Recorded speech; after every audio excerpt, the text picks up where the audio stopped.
दो हमने ये कहा था कि असेंबली का पहला बिजनेस जो होगा वो रेजोल्यूशन होगा। हमने ये कैंपेनिंग के दौरान भी कहा, अपने मैनिफेस्टो में भी कहा, हमारी तकरीरों को भी आप चेक कर सकते हैं। असेंबली परसों शुरू हुई। जैसे कि आप जानते हैं, पहला दिन स्पीकर का इलेक्शन है तो रूटीन बिजनेस नहीं होता।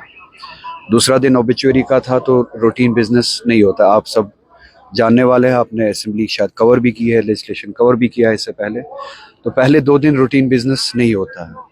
आज पहला दिन था रूटीन बिजनेस का, और नेशनल कॉन्फ्रेंस ने जैसे वादा दिया था कि जो भी पहला बिजनेस होगा इस असेंबली का वो रेजोल्यूशन होगा। और मैं शुक्रगुजार हूँ इस गवर्नमेंट का, उमर साहब का, सभी साथियों का, अपनी तंजीम का, जिन्होंने जो वादा किया था उस वादे को आज पूरा किया।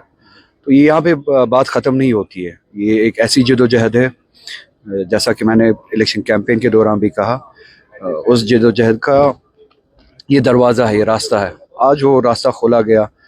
मैंने पार्लियामेंट में अपनी कैपेसिटी में, हम्बल कैपेसिटी में कोशिश की।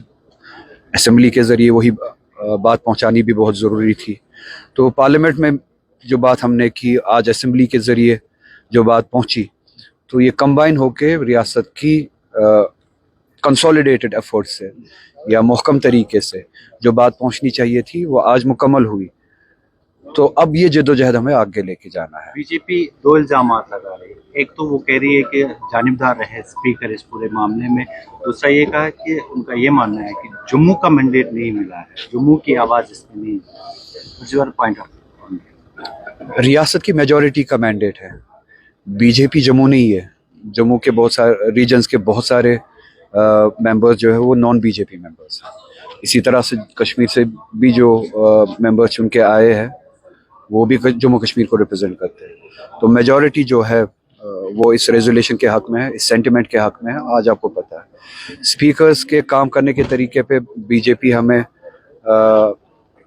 दर्श ना दे तो अच्छा ही रहेगा। पार्लियामेंट में आपको पता है कि स्पीकर कैसे बिहेव करता है। न सिर्फ उनका बिहेवियर बायस्ड होता है, बल्कि कभी कभार आप देखते हैं कि वो एथिक्स से भी बाहर जाते हैं, अखलाक से भी बाहर जाते हैं।